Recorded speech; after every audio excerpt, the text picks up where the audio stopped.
Bonjour à toutes et à tous, ici Legend Racer, donc une nouvelle vidéo à propos de ma SkyTeam Urban. Donc voilà, je décide de faire aujourd'hui une vidéo parce que j'ai vu pas mal de demandes concernant le débridage, où est-ce que cette moto je la conseille.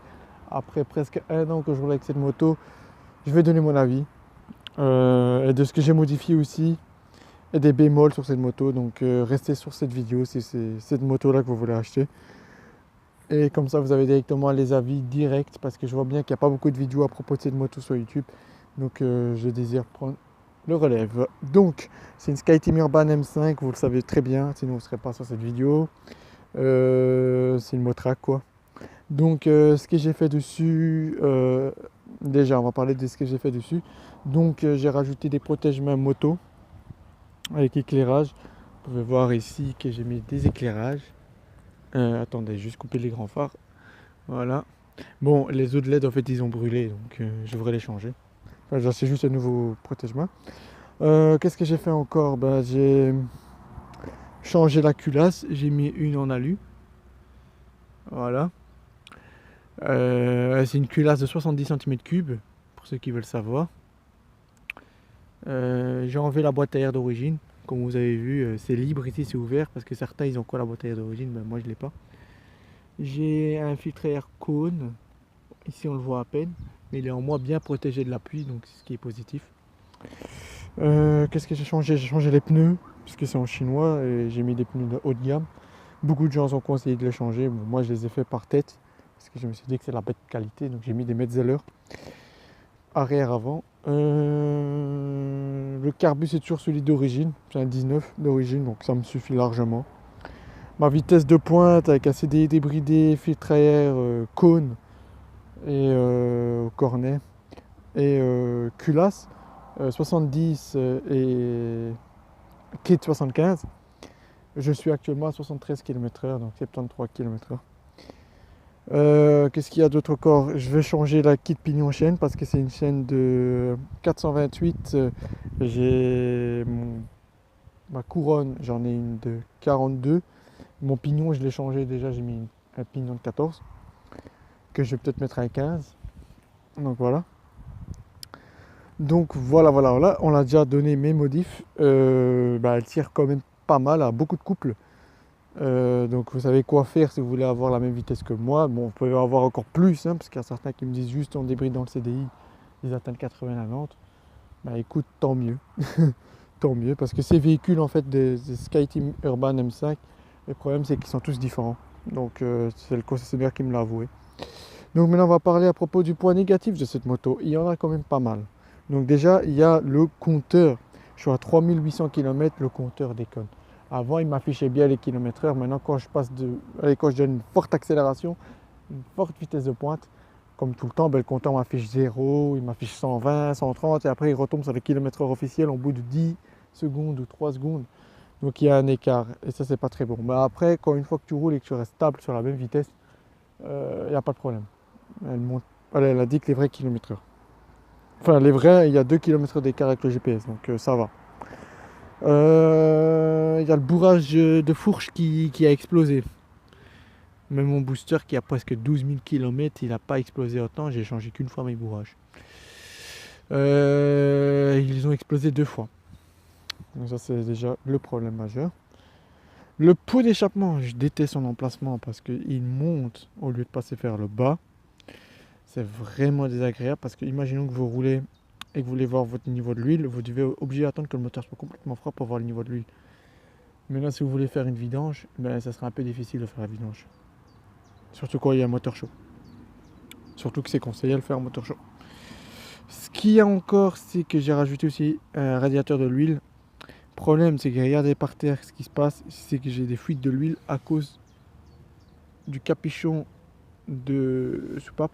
Donc pour ceux qui s'y connaissent, ceux qui réparent des dirt bikes sur ma chaîne, ce que j'en ai connu, et ceux qui ont la même moto que moi, dites-moi ce que je dois faire quand il y a le capuchon là, qui a un peu de l'huile qui coule. S'il vous plaît, merci. Les freins ils sont pas si efficaces que ça. Enfin au début ils sont très efficaces, mais maintenant au fur et à mesure ils sont pas si efficaces que ça. Qu'est-ce qu'il y a encore d'autre? Il y a le petit ressort ici, le ressort d'embrayage, le ressort de reprise. Il a explosé. À 1700 km, il a explosé. Donc maintenant, je suis déjà à 3000, je roule encore comme ça. Donc en fait, je sens pas la reprise changement de vitesse. Mais bon, écoutez, c'est que la pièce là, elle est un peu rare à trouver pour ce véhicule. Le problème, c'est encore une fois, c'est une moto chinoise que j'essaie de transformer en japonaise, mais c'est pas évident que ça. Parce qu'il y a beaucoup de pièces que j'ai retrouvées sur AliExpress, quoi. La consommation, elle fait 5 litres 100. Même en tant que débridé, c'est toujours les mêmes. Donc ça, c'est déjà pas mal. Ce que j'ai remarqué aussi, c'est que j'ai pas de feu. Bon, ça c'est le feu principal. Vous voyez bien comment le phare, il est dégueulasse. Euh, je sais pas pourquoi il est comme ça. Donc il y a les veilleuses et il y a les feux au-dessus. Et quand je mets le feu anti-brouillard, voilà. Bon, on voit pas très bien avec le reflet du soleil. Et ben il s'allume pas. J'ai installé les warnings, les 4 clignotants quand vous faites de l'interfile. Donc vous mettez clignotant 3, puis vous enclenchez le système warning et ça fait les 4 clignotants. Ça c'est ce que j'ai rajouté moi-même. Ça s'achète à 1 € sur Amazon et vous avez juste à installer sur le support, sous le commandeur de clignotant. Vous voyez bien que je l'ai installé là. Qu'est-ce qu'il y a d'autre encore? Donc on a déjà parlé des modifs. Donc pour le siège, pour ceux qui vont débuter sur cette moto, faites bien attention parce que le siège est inconfortable en début. En même temps c'est une super moto, vous allez avoir très mal aux fesses, ça c'est ça c'est dit, comme ça vous n'allez pas me contredire, hein, c'est la vérité. Qu'est-ce qu'il y a encore de négatif? Déjà quand vous êtes à deux dessus ça va, mais quand même vous êtes un peu trop collé quoi. Donc qu'est-ce qu'il y a encore de négatif? Il y a les retours de flamme du pot, il crame les clignots là. J'aurais aimé mettre les clignots en bas mais bon. Oui, la moto elle est tombée qu'une seule fois et j'ai dû créer un nouveau repose-pied parce que le repose-pied d'origine il a éclaté. Ce qui m'est arrivé il y a 2 jours et je vous conseille fortement quand vous achetez cette moto de penser en moins tous les 2 semaines de revisser tous vos vis parce que la moto au plus fort que vous roulez, au plus de couple que vous donnez, la moto elle tremble et du coup les vis ils se dévissent. C'est comme les problèmes des SkyTeam Dax. Donc j'avais cette vis là qui est partie. Et tout le truc ici bougeait, donc du coup je savais plus changer de vitesse. Et comme vous voyez, ici j'ai rajouté. Allez, j'ai pas rajouté, excusez-moi, mais ça c'est en fait le pédale d'embrayage, elle est accrochée dans le repose-pied. Donc du coup si ça bouge, ça ne plus changer de vitesse. Donc pensez à revisser tous vos vis. Achetez une petite trousse de Racagnac et pensez à revisser tous vos vis en moins de une fois par 2 semaines, quoi. Les vidanges, je les fais que avec la 100% synthétique Motul. Très bonne l'huile. Bidon coûte quand même 17 €, mais c'est tous les 1000 km par rapport à un 2 temps qu'il faut acheter chaque fois un bidon.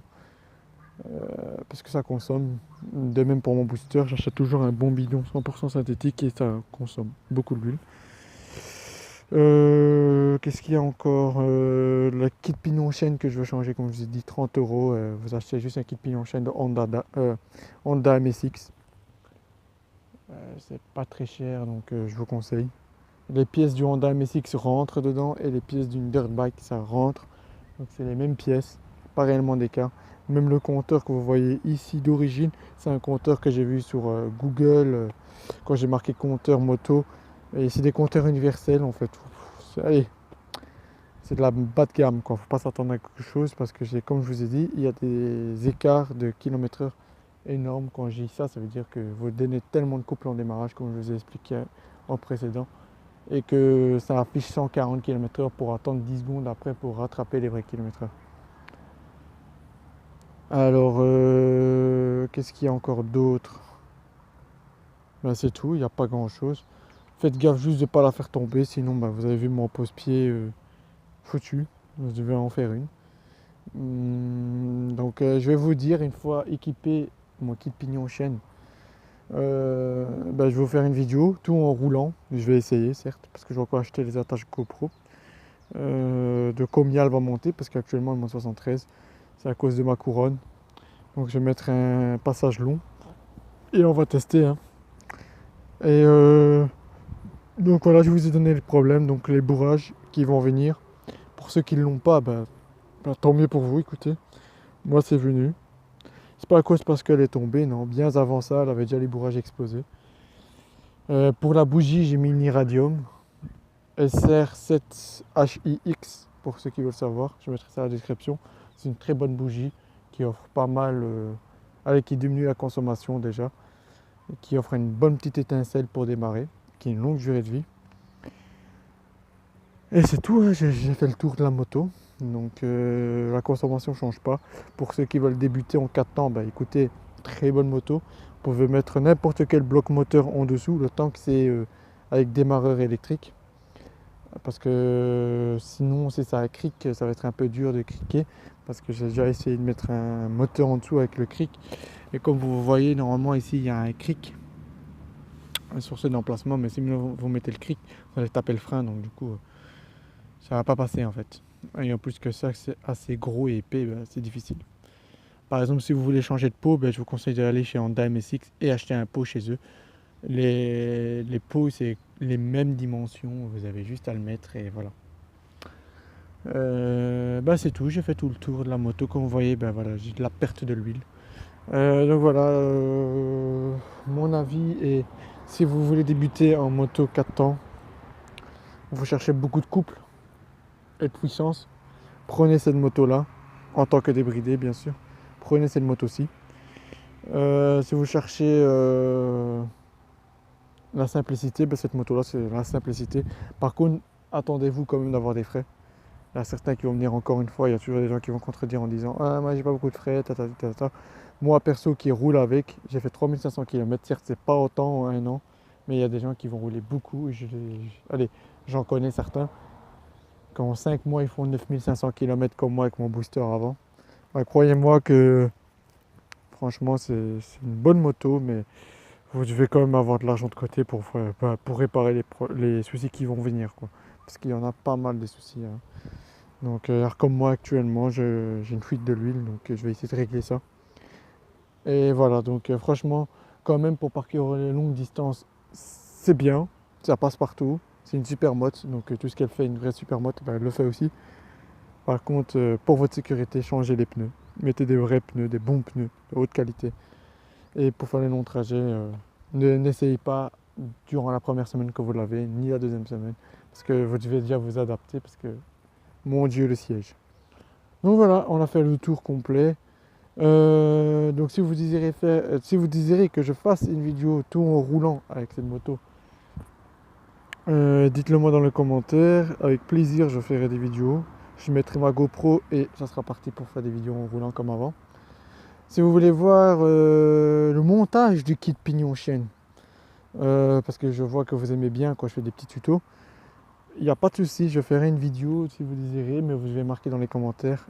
Et voilà, j'en ferai des vidéos du kit pignon chaîne et de déballage, unboxing. Très prochainement, il y aura un unboxing du pot échappement Most pour mon scooter Yamaha BBS. Que ce scooter, vous allez le voir, il va vraiment bien tirer. Il est en période de rodage. Vous allez le voir très bientôt. Mais voilà, donc si vous désirez que je fasse une vidéo ou comment une vidéo explication du rodage d'un moteur 4 temps et 2 temps, dites-le moi dans les commentaires. Je vous explique tout étape par étape. Et si vous voulez, on peut même faire le rodage ensemble en vidéo avec la GoPro. Voilà, j'ai dit tout. Donc voilà, j'espère que j'ai répondu à toutes vos questions. Et soyez équipés quand vous roulez. Et soyez prudents. Et je vous souhaite une très bonne semaine. Et pour ceux qui ont examen, je vous souhaite vraiment un grand soutien de ma part. Un grand encouragement. Et merci à tous ceux qui partagent ma chaîne. Vous êtes quand même pas mal actifs. Je vois que ça se développe. On est presque à 1000 abonnés. Je compte faire une grosse vidéo. Et si vous êtes de Bruxelles ou que vous êtes dans les alentours de Bruxelles, dites-le moi dans les commentaires. On pourra peut-être se voir et se rencontrer et faire des vidéos et se balader ensemble sur tout ça, parce que j'essaye d'avoir quand même pas mal de contacts, comme ça on puisse se balader en groupe, ça serait quand même chouette. Et merci beaucoup à tous ceux qui me suivent et on se dit à la prochaine. Allez les gars, salut!